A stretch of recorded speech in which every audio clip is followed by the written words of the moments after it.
Mga ka-bengers, tara, samahan niyo naman ako. Gumawa naman tayo ngayon ng macaroni salad. And then, syempre, pinakuluan muna natin yung ating macaroni.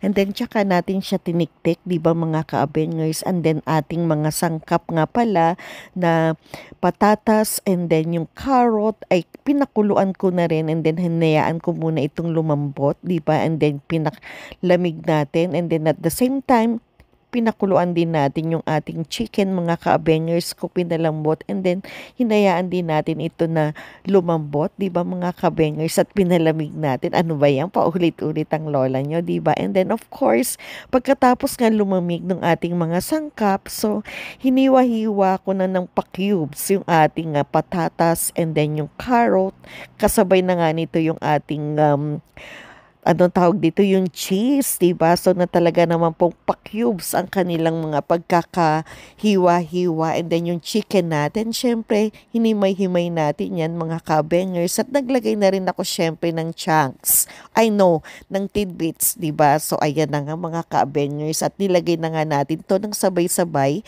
sa ibabaw ng ating macaroni, mga kabengers ko. Medyo maliit lang ang lalagyan ko, pero kaya lang sabi ko nga, sige, pagtiyagaan ko na lang, diba? At mag-iingat na lang ako sa paghahalo nito. And then, wag din nating kalimutan yung ating um, cream na 2 lata, mga ka-bengers. And then, of course, naglagay na rin tayo ng ating mayonnaise na talaga namang sinimot ko muna yung lati naming mayonnaise, diba, na talagang sayang naman kasi kung hindi ko siya ilalagay, mga ka-bengers. And then, pagkatapos ko nga namang simutin, diba, yung ating anong tawag dito, mayonnaise, diba? Syempre, nagdagdag pa rin tayo, diba, mga ka-bengers ko, dahil gustong-gusto ko talaga yung creamy na macaroni, dahil ginagawa ko itong altanghapan, talaga naman minsan pag talagang hindi ako kumakain ng kanin, ito yung aking ina-alternate na aking meal, diba, mga ka-bengers. And then, ayan, hinahalo-halo na po ng inyong lola,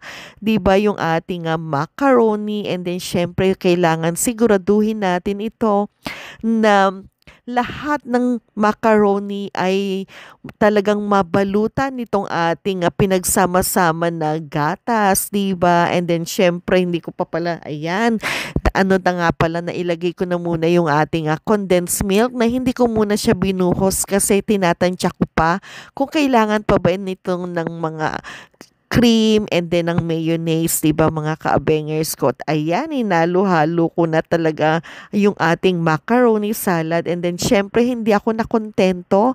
Nagdagdag pa ako ng 1 lata pa ng cream, diba? And then, of course, binuhos ko na rin, syempre, yung natitira pang sa 1 lata ng ating condensed milk. And then, of course, wag din natin kalilimutan na magdagdag ng mayonnaise na talaga naman pong kitang-kita na creamy talaga itong aking ginagawang macaroni salad, di ba mga ka-bengers? So, alam kong maraming kulang pa sa sangkap na yan, pero syempre okay na ako rito sa mga nilagay ko na sangkap, di ba?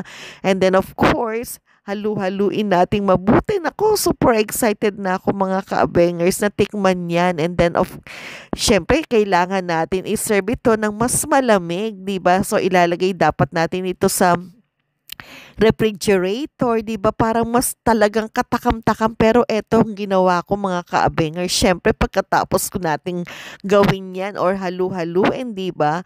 Kahit hindi pa siya ganun kalamig na kailangan natin tikman kung ano pa ba yung dapat nating dinagdag, 'di ba mga ka-abengers? At ayan na, titikman na ng lola nyo, 'di ba, yung kanyang ginawang macaroni salad na talaga naman po, wow, kitang-kita sa itsura na super creamy talaga.